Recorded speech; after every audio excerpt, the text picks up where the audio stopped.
Assalamualaikum warahmatullahi wabarakatuh. Alhamdulillah wassalatu wassalamu ala asrofil anbiya wal mursalin wa ala alihi wa sahbihi ajma'in. Amma ba'du.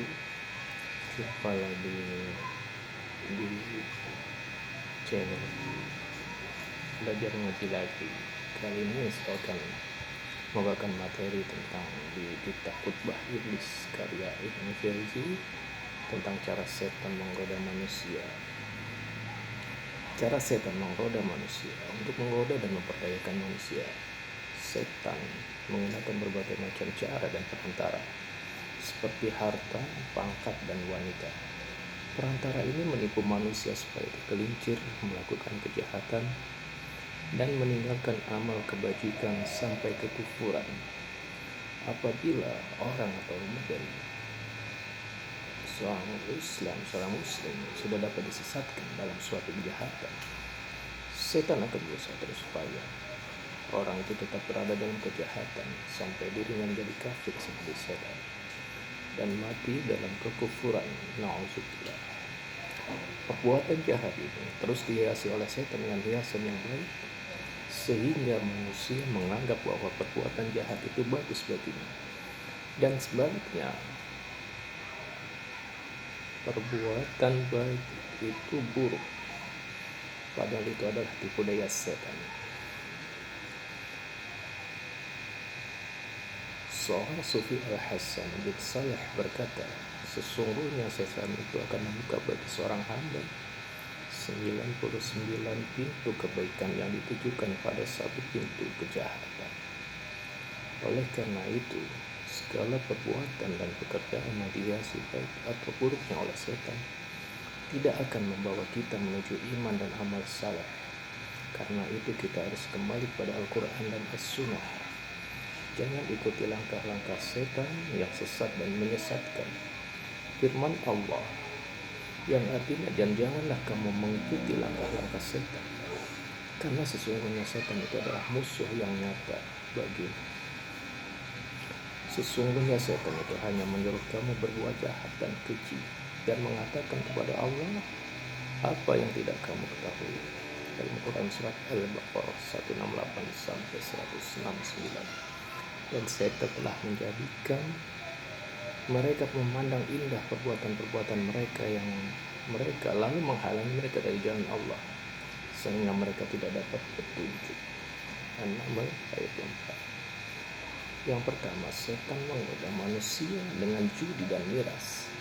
Sesungguhnya setan itu bermaksud hendak menimbulkan permusuhan dan kebencian di antara kamu lantaran meminum khamar dan berjudi itu, dan menghalangi kamu dari mengingat Allah, maka berhentilah kamu dari mengerjakan pekerjaan itu. Al-Maidah ayat 91. Setan amat pandai menggoda manusia dengan judi. Apabila manusia berjudi akan cepat kaya, tidak harus susah payah mencari kekayaan sampai bertahun-tahun. Kalau ada beberapa orang yang kalah berjudi, maka hanyalah satu orang saja yang menang, sedang yang lainnya kalah semua. Yang menang semakin asik berjudi, mengharapkan kekayaan, dan yang kalah semakin terus berjudi untuk menebus kekalahannya sampai habis semua hartanya. Dengan cara inilah setan menggoda manusia dengan judi, sehingga menarik perhatian orang banyak yang ingin berjudi. Apalagi di zaman modern sekarang, banyak bentuk judi, seperti judi-judi online. Tidak ada orang yang kekal kekayaannya dari berjudi, karena harta judi adalah harta haram yang tidak ada keberkahannya, lain dengan harta yang diperoleh dengan usaha yang halal, walau sedikit, tetapi ada keberkahannya sampai seumur hidup. Demikian pula setan menggoda manusia dengan khamar atau minuman yang dihiasi dengan kenikmatan sesaat dan kesehatan bagi yang meminumnya. Orang yang sedang mabuk hilang akalnya dan dapat merusak fisiknya. Kelakuannya bisa seperti hewan. Perkataan yang keluar dari mulutnya berisi perkataan-perkataan keji atau kotor, dan sering perbuatannya tidak terkontrol. Akibatnya banyak orang lain yang terganggu dan merasa benci kepada si pemabuk. Dari kebencian itulah menimbulkan permusuhan dan perkelahian antara mereka. Selain dari bahaya, menimbulkan bahaya lain seperti pencurian, penipuan, perzinahan, dan lain-lain akibat dari ketergantungan manusia terhadap khamar.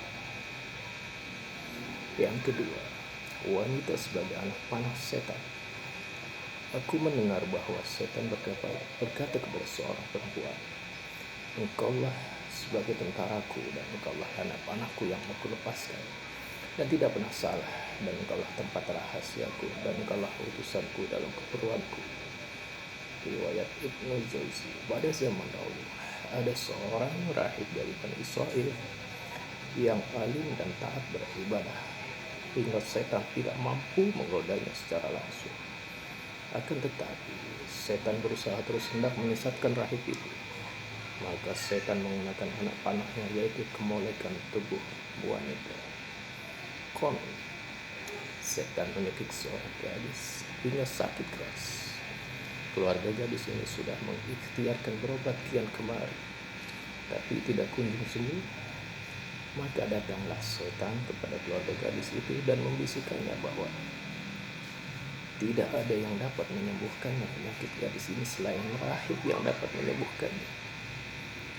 Maka dibawalah gadis itu oleh keluarganya kepada rahib untuk tinggal di rumahnya agar diobati. Semula rahib itu menolak dengan alasan tidak dapat mengobatinya dan bahwa gadis ini adalah bukan mahramnya. Akan tetapi keluarga si gadis memohon dan mendesak agar anaknya ini ditinggal di rumah rahib untuk diobati. Akhirnya dengan rasa iba, si rahib setuju dan memenuhi keinginan keluarga gadis itu. Dengan bermacam-macam rayuan dan tipuan setan kepada rahib, maka digunakanlah anak panahnya, yaitu kemolekan tubuh gadis tersebut. Setan membisikkan kepada rahib agar memperkosa gadis itu dengan tipu daya setan yang lincah dan kemolekan tubuh wanita. Maka rahib itu memperkosa hingga gadis itu hamil. Ringkas cerita, si rahib membunuh gadis itu, kemudian ditangkap oleh keluarga si gadis dan hendak dibunuhnya.